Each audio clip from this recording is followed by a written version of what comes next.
A special thank you to each of our subscribers who make this channel possible. Here's today's story. Jakarta, Indonesia. In a historic moment for Indonesia, Prabowo Subianto has been inaugurated as the 8th president of the world's most populous Muslim-majority nation. This event marks a significant transformation for Subianto, who transitioned from an ex-general with a controversial past to the highest office in the country. The inauguration took place on Sunday, with Subianto taking his oath on the Quran in front of a crowd of lawmakers and foreign dignitaries. The streets of Jakarta were filled with thousands of supporters celebrating the occasion, waving banners and cheering for their new leader. The atmosphere was festive, with speeches, musical performances, and a palpable sense of excitement as many gathered to witness the historic event. Subianto, who recently celebrated his 73rd birthday, is no stranger to the political arena. He has faced off against the popular former President Joko Widodo in 2 presidential elections, in 2014 and 2019, both of which he lost. However, following Widodo's re-election, the former rivals formed an unexpected alliance, with Widodo appointing Subianto as defense minister. This strategic partnership set the stage for Subianto's successful campaign to succeed Widodo, positioning himself as the heir to the outgoing president's policies. During his campaign, Subianto promised to continue key initiatives, including the ambitious construction of a new capital city and restrictions on the export of raw materials to bolster domestic industries. His victory in February's direct presidential election was a landslide, largely due to the backing of Widodo and the promise of continuity in governance. Alongside Subianto, Gibran Rakabuming Raka, the former mayor of Surakarta and Widodo's son, was sworn in as vice president. This selection further signifies the alliance between Subianto and Widodo's political factions, despite their previous rivalry.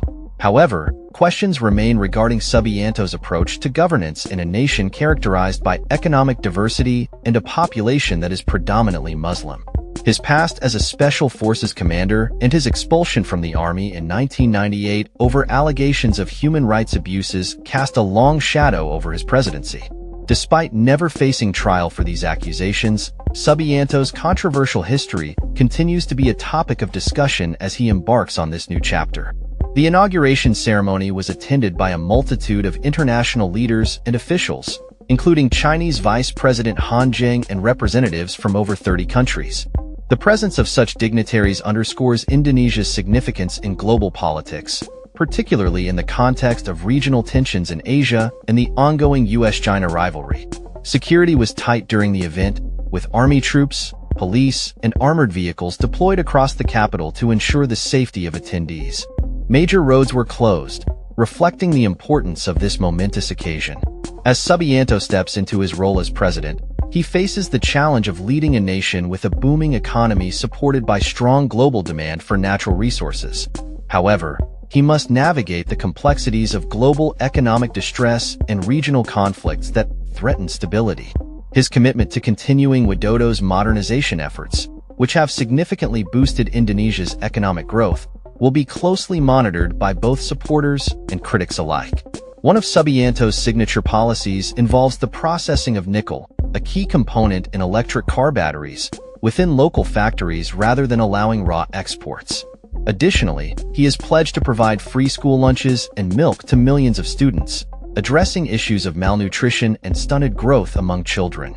Indonesia's journey to democracy has been tumultuous, marked by periods of dictatorship and unrest. Since the fall of President Suharto, the country has made strides toward consolidating its democratic transition, emerging as the world's 3rd largest democracy.